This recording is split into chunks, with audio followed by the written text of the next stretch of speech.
Bloomberg Audio Studios. Podcasts, radio, news.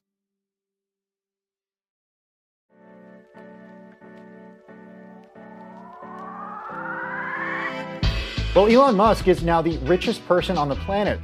More than half the satellites in space are owned and controlled by one man. Starting his own artificial intelligence company. Well, he's a legitimate super genius. Legitimate. He says he's always voted for Democrats, but this year it will be different. He'll vote Republican. There is a reason the U.S. government is so reliant on him. Elon Musk is a scam artist, and he's done nothing. Anything he does is fascinating to people.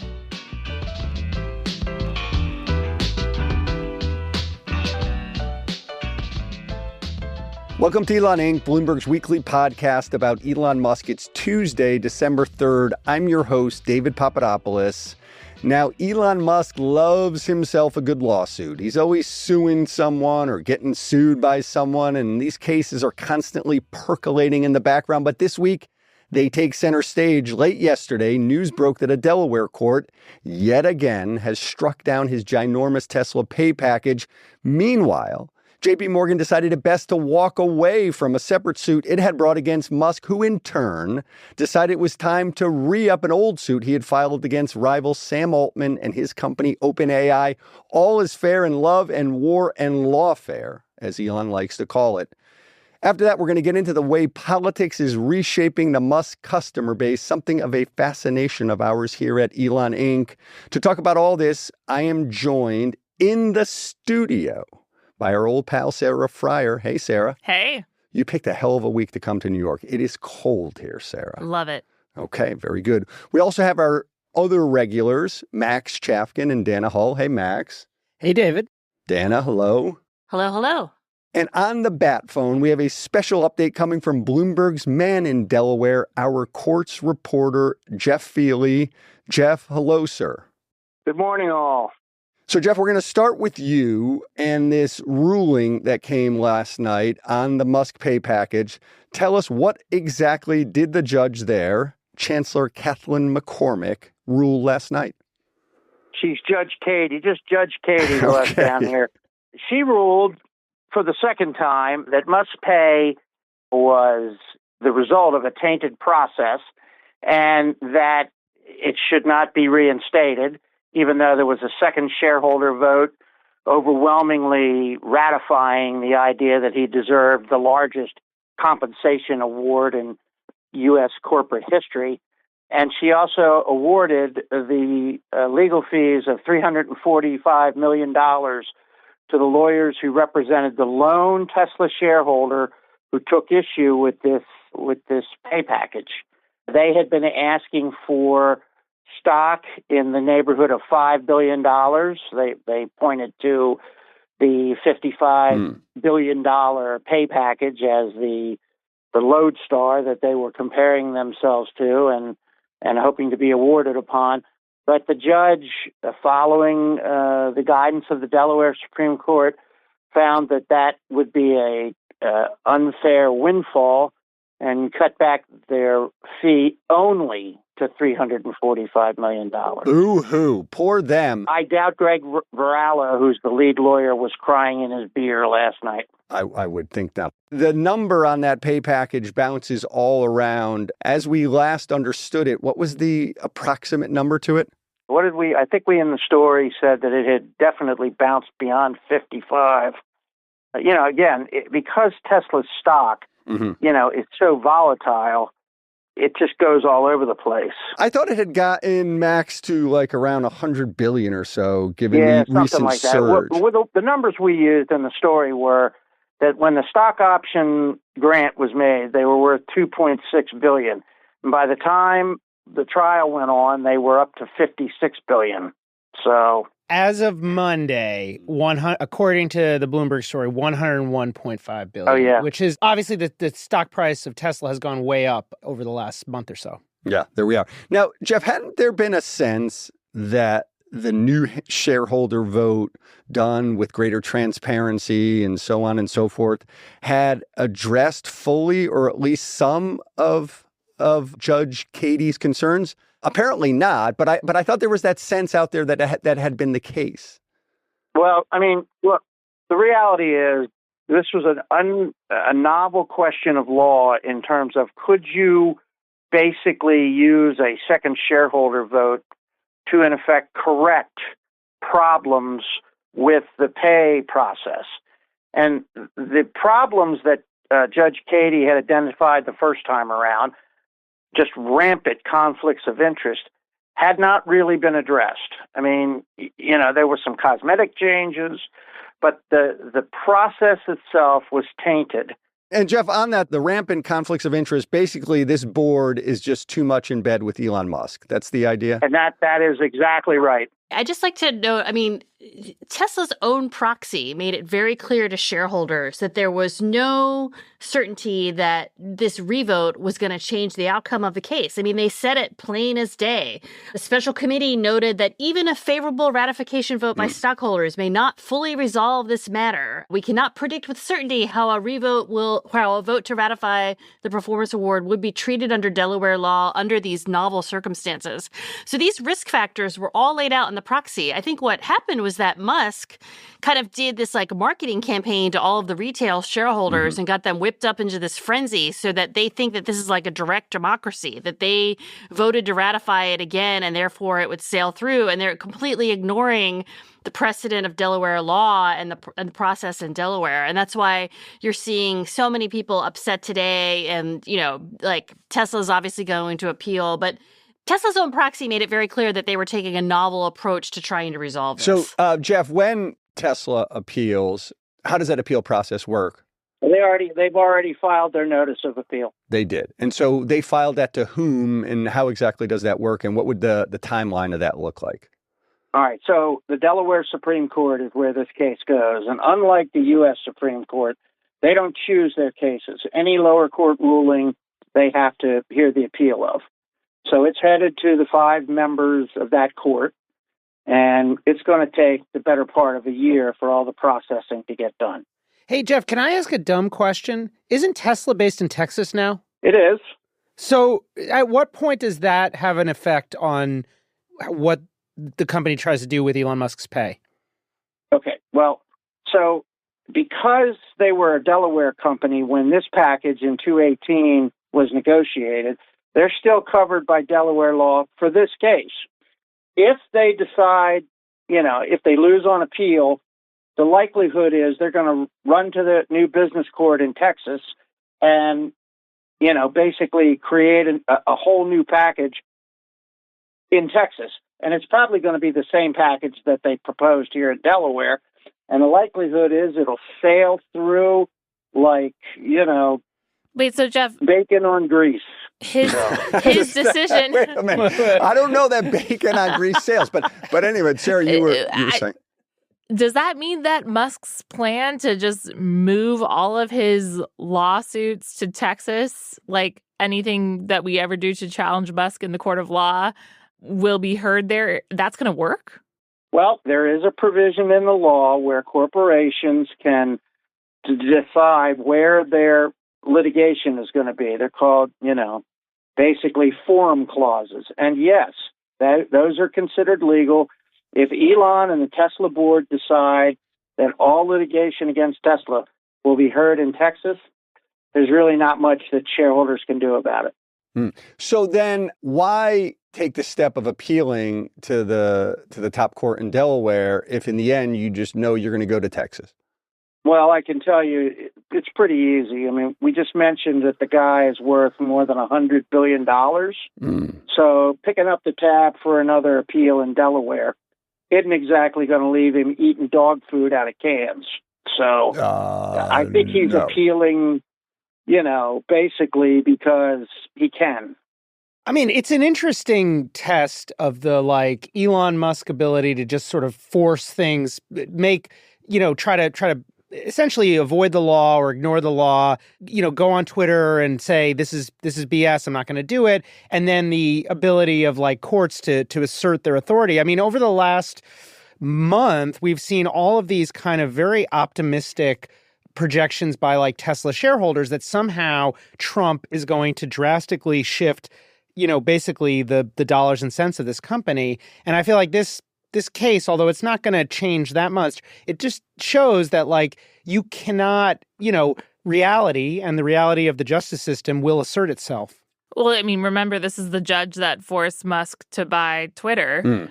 That history has sort of been revised now into something Musk always wanted to do to save free speech. But as we remember well on this podcast, it was really Judge Katie. Yeah. For a guy who's been winning and winning and winning of late, when, he, as we've said perhaps in the past, when he tangles with Judge Katie, he loses. As my friend Dana Hull has very evocatively said, he was Teflon Elon. Nothing stuck to him.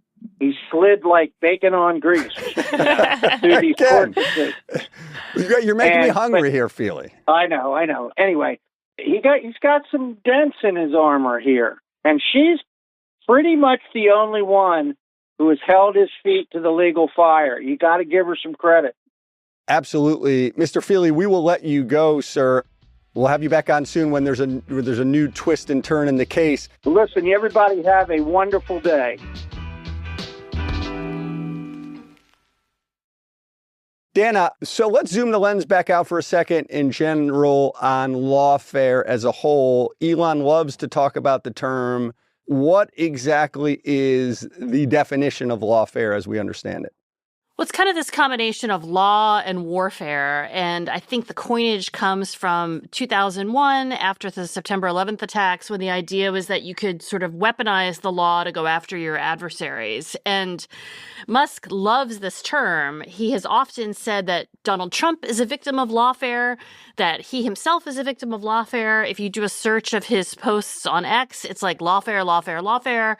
When he hosted Trump on X in August, he kept kind of trying to steer the conversation to like, hey, like, we're both victims of lawfare. So it's just something that he is constantly harping on. But the big irony is that he himself is so litigious. I mean, he is right now trying to sue Sam Altman into oblivion, and he is often the plaintiff in a lot of cases. And so I just think it's fascinating to look at how Musk himself has kind of weaponized the law.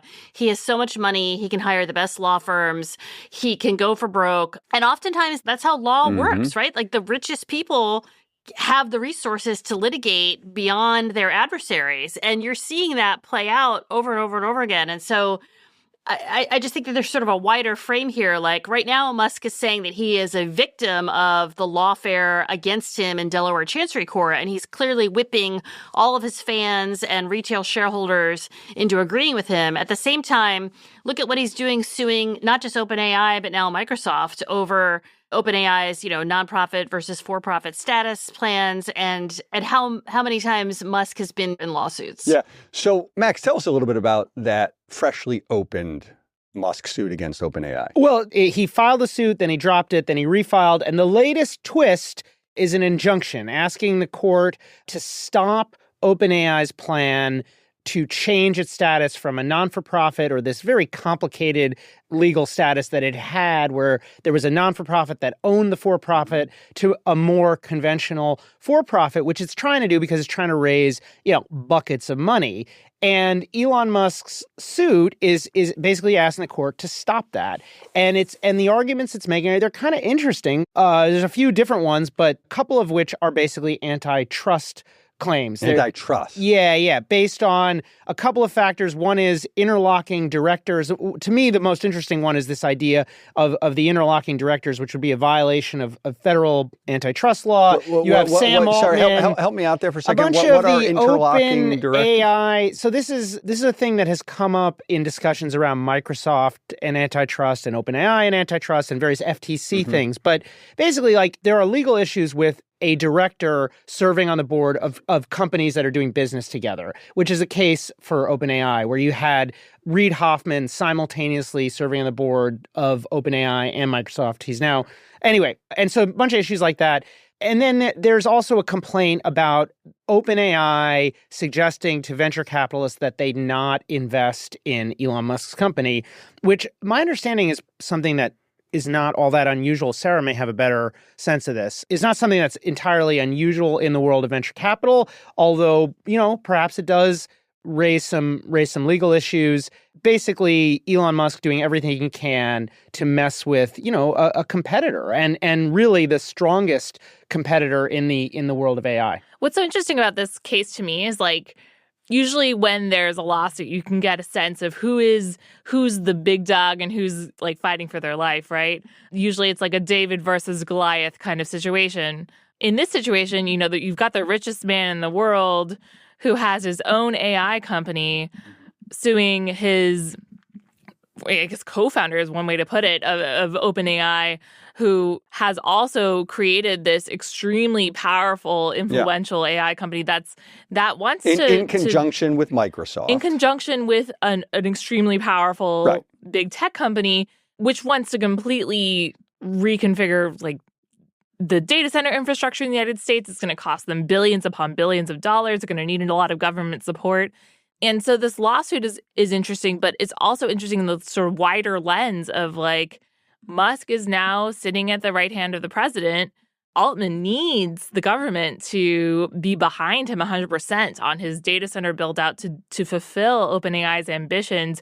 So this not-for-profit debate is kind of like a hiccup in the grand scheme of things, in both of these men having these intense ambitions for AI taking over. I do think Elon Musk's position has gotten a lot stronger. And not only because he's revived this lawsuit, but because, as Sarah says, he's in a position to have a huge impact on AI policy and OpenAI, and not just AI policy, but antitrust policy, lots of policies that potentially impact, not just OpenAI, but any company that he competes with. And so you have this suit on one side, and then on the other side, half a dozen things that the Trump administration could or couldn't do that would have an effect on this market and potentially could benefit Musk. We should note that his AI company, XAI, all the while, is growing quite a bit, is it not? They've built out this massive data center in Memphis, Tennessee that they call Colossus. They have all of these NVIDIA GPUs. They've hired a bunch of people. I don't know what the current valuation is, but it's a real company. It's small, but it is not something to be taken lightly. Elon moves very fast. And in the market of AI, what matters is the capital. You just need money. The tech is kind of open source at this point. You just need buy-in, and sometimes appearing the one who's going to win. It's a super capital intensive industry. Super capital intensive. It's getting more efficient, right? But the amount of compute power necessary to do energy to do the kind of analysis that AI needs to do, it's only getting exponentially heavier as AI develops, and it's going to continue in that direction. As AI gets more efficient, they're just going to try to make it do more things, which is going to cost more and require more. Even if every energy plant in the entire United States ran at full capacity, it wouldn't fulfill the need of this industry. But then there's also just the idea that if you are a competitor of Musk, which is, to be clear, a lot of the entire business. Yeah, corporate America. I mean, he's a guy with lots and lots of companies. He's going to have lots of competitors. If you're in EVs, if you're Jeff Bezos, if you're, a rival in social media, you have to be scared of this OpenAI lawsuit and also Musk's proximity to Trump and what that might mean for who Trump decides to have a grudge against. The other thing is, this lawsuit doesn't have to succeed in a conventional sense for it to hurt OpenAI. Just slowing down OpenAI is potentially a win for Elon Musk because OpenAI, yes, it's very successful, but Sarah kind of hinted at this. None of these companies are making money. OpenAI is losing huge amounts of money, burning billions of dollars. And that's part of the reason they're trying to go for profit, because they're trying to create additional things they can offer investors to keep the capital spigot flowing. So, anything Musk can do to slow OpenAI down is going to help his company, which is at effectively an earlier stage. But, really, all these companies are at an early stage. So despite the fact that OpenAI is a lead, he can kind of start to try to bring his company up to parity. Got it. Okay. Now, Dana, meanwhile, JP Morgan decided, I believe, sometime in the last few days to drop a lawsuit it had brought against Musk. Tell us what happened there. Yeah, this was sort of a suit from 2021 where JP Morgan was claiming that Tesla owed them $162 million tied to like a stock warrant transaction. And it was over a strike price. It was such a small amount of money, which is crazy because like I always think of Elon in terms of billions, not millions. And this one seemed relatively small. If it ain't 50 billion, what is it? It's nothing. Yeah. Anyway, they agreed to drop the lawsuit. And I think you have to think about like the judiciary as a whole, like which courthouses are all these suits heard in and like why Tesla has moved to Texas. And I think that anytime there's a change in administration, you just start to see a lot of litigation wrap up because people think about the cost benefit analysis of continuing to litigate under a new administration when there could be new judges appointed in different courtrooms. And yeah, Max, you know, it's also just the calculus, as Dana just said, if it's just a few $1 million, or I don't know how many millions, but yeah, is it worth pursuing that when against the next president's first buddy? But it's not, I don't even think it's that. I think it's that, you know, JP Morgan wants those $162 million, but it very much also wants future fees that Elon Musk could pay. And, you know, but that's settlement, fine. But it also presumably wanted those future fees at the time it sued him, no? No, but my point is like, I'm not saying you shouldn't pay your professional services providers, but businesses choose to not pay their professional service providers all the time. And there are lawsuits just like this that are effectively like negotiations over how much money are going to be paid. Is he going to pay more in the future? And in the reports about this settlement, part of the reason that the rationale for dropping it is that there are future commercial arrangements. Right? Yeah. There's some kind of settlement agreement. Yeah. There's like an undisclosed settlement agreement. Okay, so and in the language and Elon made up. Yeah, they're saying that it's, I forget the exact wording, but it's essentially with an eye to future commercial stuff. All right, listen, we're going to drop the lawsuits for now. They will keep coming up again and again and again, so do not fret. And I want to talk a little bit about further signs of the shifting customer base for Elon's companies. You know, Sarah, yesterday, Bloomberg, we had a good story, some of our colleagues did, on how we're starting to see signs that conservatives are driving Model Ys and other vehicles. I suppose this is proof that or at some level, at least anecdotal proof, that this shift has begun. This is something we've been talking about for a while, ever since Elon started to move rightward. His products, his companies are getting politically coded too. And I guess they always were, because Teslas were at one point considered this environmental statement, right? Yeah. Like you cared about climate change. You got a Tesla because you wanted to drive an electric car. You didn't want to use fossil fuels. And so liberals bought a lot of Teslas. And now those same people are saying, oh my God, I bought the car that is backed by Elon Musk, and I feel like connected to Trump when I drive it around, even though I didn't vote for him. So on the one hand, you've got a lot of liberals trying to get rid of their Teslas, and then you also got a lot of conservatives saying, hey, that maybe this is cool. Right. It's cool, and they're buying them. And to Sarah's point there, Max, there has been a proliferation of these bumper stickers that some of these liberals on the coast who had bought their Teslas and are suddenly mortified by the fact that they own Teslas, but they're not yet quite ready to get rid of their Teslas. So all these bumper stickers are out now. Some are tame and subdued. There's like as simple as love the car, not Elon. And there's the anti-Elon Tesla Club. Some are a little creative. Elon ate my cat. And there are some that are just like blunt and aggressive. Elon sucks. Shut up, Elon. And then there are also some pro-Elon stickers, if one is so inclined to buy those. You have Elon Musk, free speech hero. Elon Musk making speech free again. And in Musk we trust. By the way, Max, I'll point one other thing out. There's not one that I could find, 0 bumper stickers on Elon Inc. Now they're for or against. I think that's a failing of marketing. Don't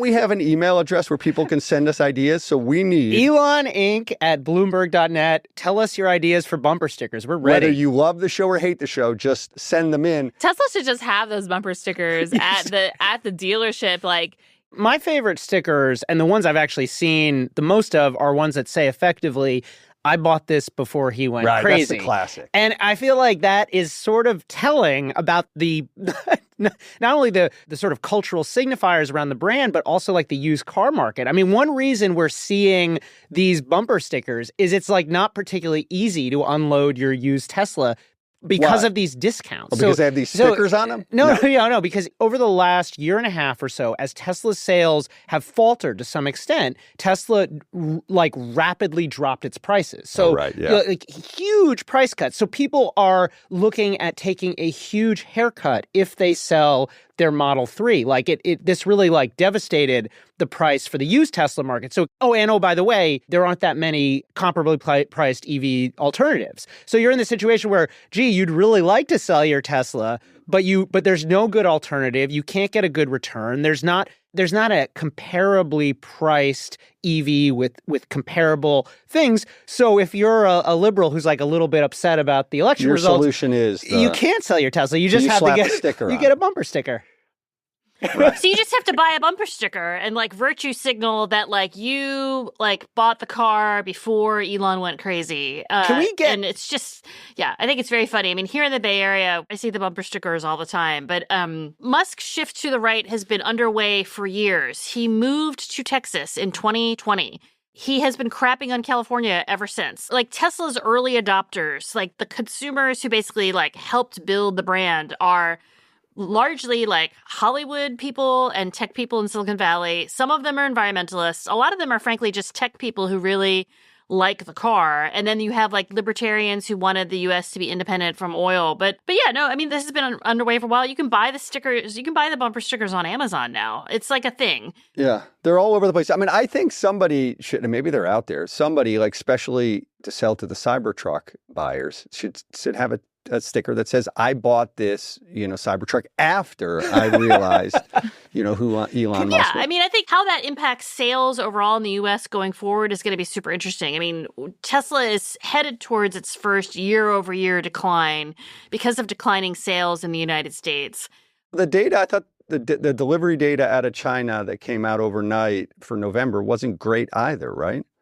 I mean, it's okay, but like it's not going to offset what is predicted to be a decline in the US and in Europe. But it's really hard to tease out, like, is the decline because of Elon's politics, or is it because they frankly have like a very stale lineup and like the Cybertruck is still not in like super high volume? And so I think what's weirder is just that all of Elon's products are so polarizing. Like we've talked about Tesla, but I mean, Sarah, look at X. Like now if you're on X, it's like, oh, does that mean you support Trump or does that mean that you support the administration? We've seen this like huge surge to blue sky after the election. And it's remarkable that someone has so polarized the brands of his own company.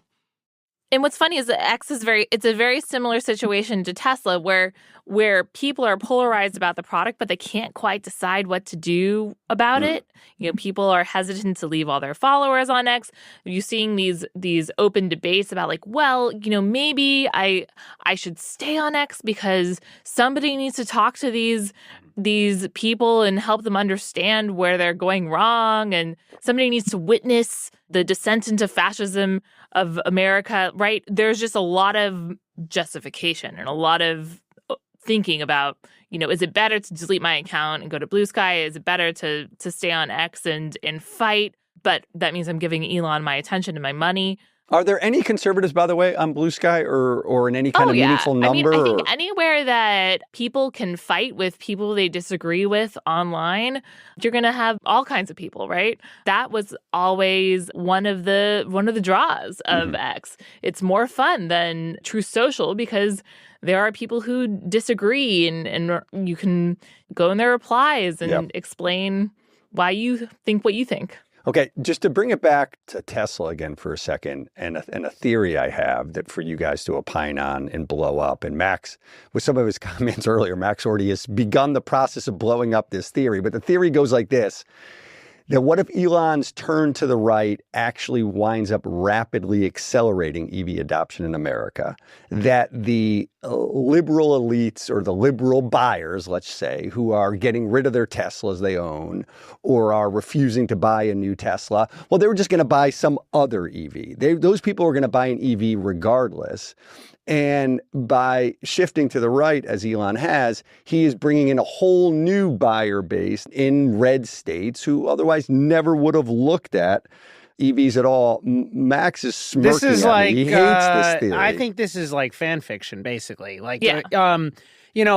We've talked about versions of this theory, I think, going back over a year.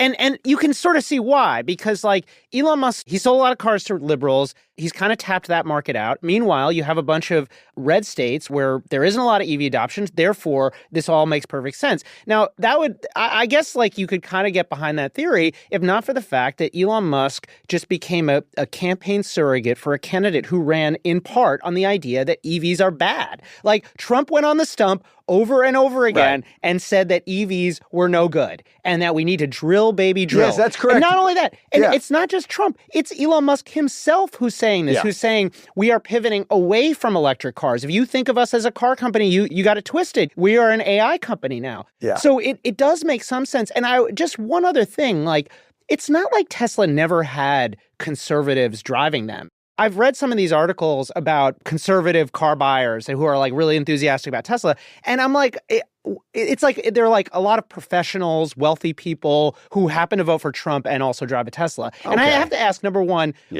would they really Max not have bought a Tesla? Theory, and second, anyone who's followed this company for a long time knows that there have always been kind of off the grid type, militia types who've liked this, right? They like the idea of like not relying on energy independence. Dan just mentioned it, like there's always been a libertarian flair to this company. Mm-hmm. I think what's happened, and this is unfortunate for the company and for the mission, which is that Tesla went from being like a cool brand to being kind of a cringe brand, being a brand that is associated very closely with one political candidate, whereas before it kind of transcended those bounds. And that might lead to kind of a bump now, but is it going to be good in the long term? I don't know. We need the data, though, ultimately, Dana. And the data, I guess, just will come our way over time. Well, yeah, and just to be clear, the data is just sales data. It doesn't say why someone bought a Tesla. It doesn't say I bought a Tesla because Elon Musk is like... But it should give us, we can get, if we work hard enough at it, we can get geographical breakdown, can we not? Yeah, you can get geographical breakdown eventually, but I'm just saying that like there's no like all of these stories are just anecdotal, and ultimately what matters to Wall Street is how many freaking cars did they sell in 2024? Not many is the answer, actually. And is it more or less than last year? And if it's less, that's a problem. But at the same time, to Max's point, like Elon doesn't care anymore. Like Elon is bored of making cars. He wants Tesla to be an AI company and a robotics company. Do you think that Elon's environmental mission is true to him or true to the business? Like, was that a means of selling Teslas early on, or was that something he actually cares about? And if so, is he going to change Trump's mind on drill, baby, drill? Okay. We are out of time. We're going to wrap it there. But I do want to remind our listeners again that we need your Elon Inc. bumper sticker ideas. They go, Max, to... Yeah, it's Elon Inc. at Bloomberg.net. And, we are looking for not just bumper sticker ideas, although definitely keen on those. Bumper sticker ideas. But also slogans, product extensions, merch, and really anything else about the show. We've already had a few emails come in, and I think like next week maybe we'll do some quick zingers. Yeah, we'll go through some of them and respond to some of your ideas and maybe some of your criticisms. We will take any slogans. I would even put, if someone sends a slogan, I might even put it on the back of my Honda Odyssey. Yes, absolutely. Let's do it. I started listening to this podcast before they went crazy. On Elon Inc. Exactly. Max, Sarah, Dana, thanks for joining. Thanks for having me. Always a pleasure. Great to be here.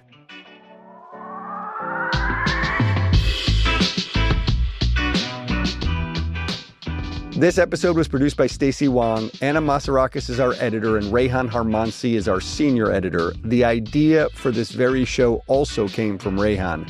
Blake Maples handles engineering, and Emma Sanchez fact checks. Our supervising producer is Magnus Henriksen. The Elon Inc. theme is written and performed by Taka Yasuzawa and Alex Sugiura.